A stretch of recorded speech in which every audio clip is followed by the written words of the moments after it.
मंदिर भावना और आस्था का विषय है।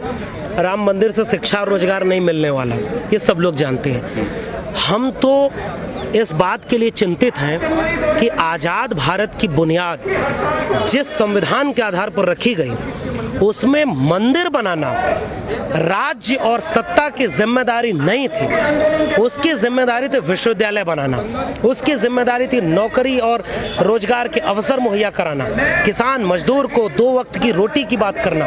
धार्मिक लोगों का काम है मंदिर बनाना, वो धर्म के ठेकेदार जो हैं उनके जिम्मे छोड़िए।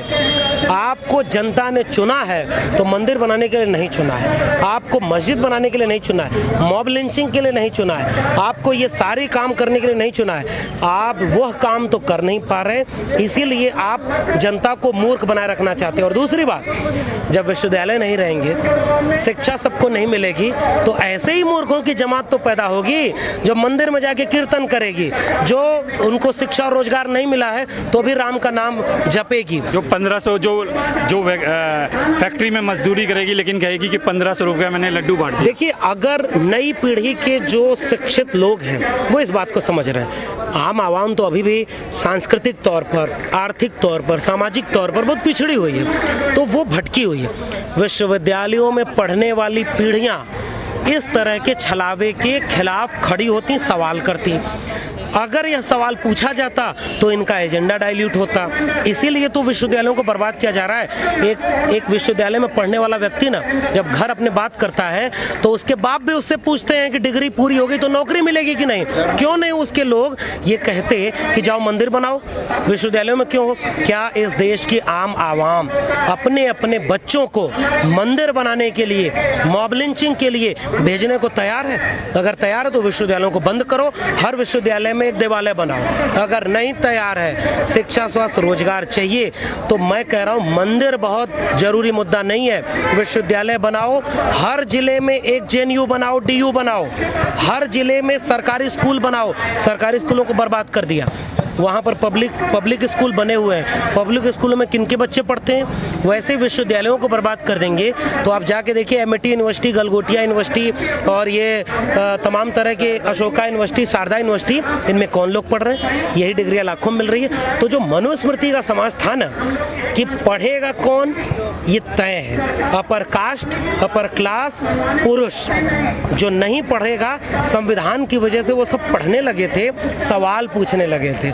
इन सवालों से डरने वाले लोग, झूठे जुमलों में फंसाए रखने वाले लोग, उनकी जिम्मेदारी यह थी कि और विश्वविद्यालय बनाते, वो विश्वविद्यालयों को बर्बाद कर रहे हैं। इसीलिए धर्म, जाति, इन सब की चीजों में उलझा रहे हैं। जो बाबा काला धन के नाम पर पिछली सरकार में आंदोलन कर रहा था, इस सरकार में वो करोड़ों रुपए अपना मुनाफा बढ़ा चुका है। सैकड़ों फीसदी उसका मुनाफा बढ़ गया स्वदेशी के नाम पर। जो खुद सत्ता की दलाली कर रहा है, जो सत्ता के खिलाफ एक वक्त नहीं पूछ सकता है कि काला धन तुम क्यों नहीं लाए, दोबारा तुमको मौका मिल गया है, उसकी मानसिक विक्षिप्तता ये है कि वह संविधान विरोधी बयान दे रहा है। उस टीवी चैनल पर, बाबा रामदेव पर केंद्र सरकार को बयान देना चाहिए कि क्या वह रामदेव के इस विचार से सहमत है। अगर सहमत है तो अंबेडकर, फूले, पेरियार को घोषित तौर पर ये कहें कि वो देश विरोधी लोग हैं। अगर नहीं सहमत है तो तुरंत FIR करिए रामदेव पर, उस टीवी चैनल पर,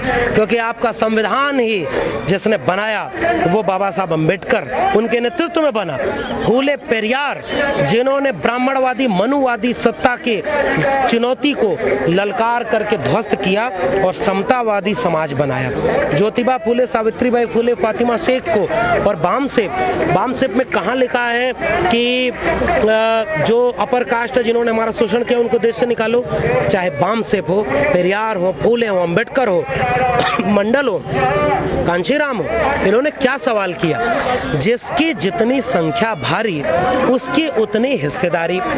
इस देश के संसाधनों पर, इस देश में शिक्षा में, रोजगार में, स्वास्थ्य में दलित, पिछड़े, आदिवासी, अल्पसंख्यक और महिलाओं की हिस्सेदारी है कि नहीं है? क्या यह भारत विरोधी बयान है?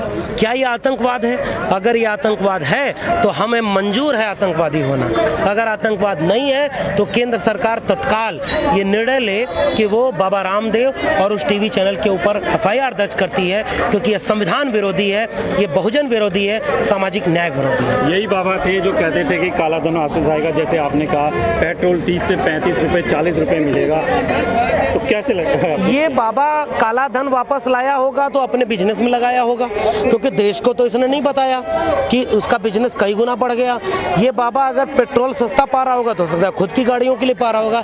एक बार आम गरीब जनता के बीच जाकर यही बात बोल दो ना, हिम्मत है तो एक बार जाओ, कहो कि अम्बेडकर और फूले पेरियार और ये सारे लोग आतंकवादी हैं। नहीं हिम्मत है। सर एक चीज़ और है, ये बाबा थे जो दुनिया को कहते हैं कि स्वदेशी अपनाओ, स्वदेशी अपनाओ, स्वदेशी अपनाओ, और जब इनके घुटने में कुछ होता है तो ये जर्मनी में जाके उसको अपना इलाज के लिए जाते हैं। देखिए, ये मानसिक रूप से विक्षिप्त लोग हैं। ऐसे ही विक्षिप्त लोगों की प्रतिशत और बढ़े, ऐसे ही संविधान विरोधी सांप्रदायिक लोगों का प्रतिशत और बढ़े। इसके लिए जरूरी है कि विश्वविद्यालय बर्बाद हो जाए, शिक्षा बर्बाद हो जाए, सामाजिक न्याय बर्बाद हो जाए, बेरोजगारी चरम पर रहे, ताकि मूर्खों की एक जमात पैदा हो जो इस तरह की मूर्खता को और आगे बढ़ाए। हम उस मूर्खता में शामिल नहीं हैं, हम इन सारे लोगों का विरोध करें। सर आखिरी सवाल है, बहुजन समाज से जुड़ी हर खबर को देखने के लिए बहुजन टीवी को लाइक कीजिए, सब्सक्राइब कीजिए और शेयर कीजिए।